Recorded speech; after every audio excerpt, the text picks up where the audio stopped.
হরে কৃষ্ণা। রাধে রাধে বন্ধুরা, আমাদের চ্যানেলে আপনাদের সকলকে স্বাগত। সকল বৈষ্ণব ভক্তবৃন্দের চরণে প্রণাম। আমরা আজকে যাচ্ছি গোকুলানন্দ মন্দির দর্শন করাবো আপনাদেরকে, আর রাধারমণ মন্দির দর্শন করাবো। কয়েকদিন আমি ভিডিও দিতে পারিনি, তার জন্য ক্ষমা প্রার্থী, একটু ব্যস্ত ছিলাম। এটা হরিয়ালি তিজ উপলক্ষে আমরা মন্দির গিয়েছিলাম। এবং গোকুলানন্দ ভগবান রাধারানী দর্শন করুন আপনারা। এখানে রয়েছে লোকনাথ স্বামী আর বিশ্বনাথ চক্রবর্তীর সেবিত বিগ্রহ আপনারা দর্শন করছেন। অষ্টসখীও রয়েছে এখানে, দর্শন করুন আপনারা। হরি বল। এখন আমরা চলে এসেছি রাধারমণ মন্দির। রাধারমণ মন্দিরের অনেক ইতিহাস রয়েছে, আপনাদেরকে আজকে বিভিন্ন জায়গায় দর্শন করাবো। এটা হরিয়ালি তিজে আমরা গিয়েছিলাম, অনেক ভক্তবৃন্দ সেখানে গিয়েছিল। ভগবানকে সেদিন সবুজ শৃঙ্গার করা হয়, সবুজ বস্ত্র পরিধান করানো হয়। দেখুন একজন সন্ত মহারাজ আসছেন, গৌরদাস বাবাজি।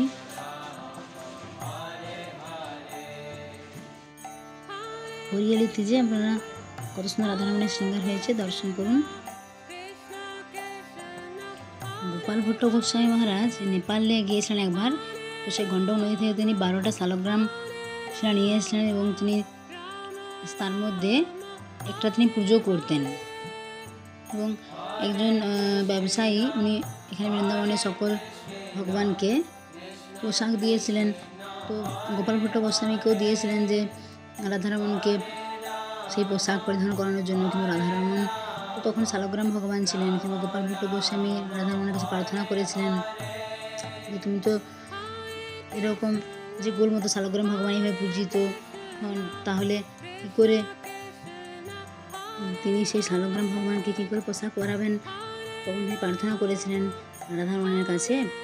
এবং পরের দিন এবং সেই বস্ত্রগুলো রেখে গেছিলেন তিনি শালগ্রাম ভগবানের কাছে, যে তুমি যদি এরকম আমার কথা শুনতে পাও তাহলে তুমি এইসব সমস্ত অলঙ্কার বস্ত্র পরিধান করো। পরের দিন সকালবেলা যখন গোপাল ভট্ট গোস্বামী এসে পট খোলেন, তখন দেখেন যে সেই শালগ্রাম থেকে এরকম শালগ্রাম ভগবান থেকে এরকম প্রকট হয়েছেন রাধারমণ। এরকম চরণ হস্ত মুখমণ্ডল সব তখন চারিদিকে শোরগোল পড়ে যায়। অনেক ভক্তবৃন্দরা দর্শনের জন্য আসেন এবং সে সুন্দর বস্ত্র পরিধান করে আছেন রাধারমণ। এখনও পর্যন্ত রাধারমণের খুব ভিড় হয়। রাধারমণের যে মুখমণ্ডল সেটা গোবিন্দজির সমান। রাধারমণের বক্ষস্থল মনে হয় গোপীনাথজির সমান, আর চরণ রাধা যে মদন মোহন রয়েছে মদন মোহনের সমান। তাই রাধারমণ দর্শন করলে এই তিন ভগবানের দর্শন হয়ে যায়। এখানে দেখুন, আপনারা দেখুন যে গোপাল ভট্ট গোস্বামী ওনার সমাধিস্থল, ওনারা দর্শন করুন এবং সকলে প্রণাম নিবেদন করুন। রাধারমণ যেখানে প্রকট হয়েছিলেন সেই প্রকট স্থল এখানে এখন তো মন্দিরে পূজিত হন, ভক্তবৃন্দরা যায়। আর এই যে আপনারা দর্শন করছেন এই যে অগ্নি, এটা গোপাল ভট্ট গোস্বামী সেই 475 বছর আগে মন্ত্র করে যে অগ্নি প্রজ্বলিত করেছিলেন। এই অগ্নি সবসময় জ্বলতেই থাকে এবং এখান থেকে ভগবানের যে রন্ধন সব কিছু হয়, ভোগ লাগানো ভগবানের যে ভোগ এই অগ্নি থেকেই হয়। এখানে দীপ ধূপ সবই অগ্নি থেকেই প্রজ্বলিত করা হয়। আর এই যে মন্দিরের যে পেছন দিকে এখানে অনেক ভক্তবৃন্দরা মনস্কামনার জন্য এরকম স্বস্তিক চিহ্ন আগে গোবর দিয়ে করে। আর এই যে আপনারা দর্শন করছেন এই ভোগ, এটা দুধ থেকে তৈরি হয়। এটা রাধারমণের সবথেকে প্রিয় ভোগ। এটা একটা ছোট্ট যে মাটির হয় এরকম ভাঁড়ের মতো, সেখান থেকে যে অঙ্গুলি করে যেন প্রসাদ পেতে পারে সেই জন্য এরকম ছোট্ট ভাঁড়ের মধ্যে হয়। ভগবান পছন্দ করেন। ভালো করে প্রেম সে জয় রাধারমণ লাল কি জয়। বৃন্দাবনে আপনারা যখনই আসবেন রাধারমণ অবশ্যই দর্শন করবেন।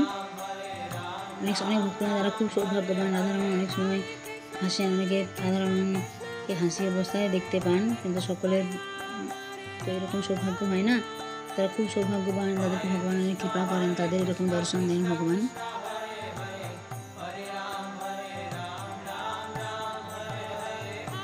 বৃন্দাবনে অনেক মন্দির রয়েছে।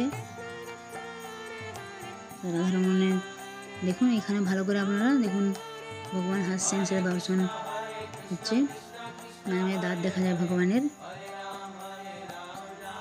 রাধারমণ যখন কোনো ড্রেস তার পছন্দ না হয় তখন তিনি বারবার পোশাক পরিবর্তন করতে হয়। যখন পছন্দ হয় তখন সে ড্রেসটা ফিট হয়ে যায়। অনেক সময় কোনো ড্রেস পরানো হয় পোশাক, তখন সেটা ফিট হয় না, ছোটো হয় বড়ো হয়, কারণ তিনি ওটা পছন্দ হয় না তাই। এরকম অনেক লীলা কথা রয়েছে, আপনারা দেখতে থাকুন। তো যারা আমাদের চ্যানেলে নতুন তারা অবশ্যই আমাদের চ্যানেলটা সাবস্ক্রাইব করবেন, পাশে বেল আইকনে প্রেস করে দেবেন। আপনারা সকলে ভালো থাকবেন, সুস্থ থাকবেন। হরে কৃষ্ণা, হরি বল, রাধে রাধে।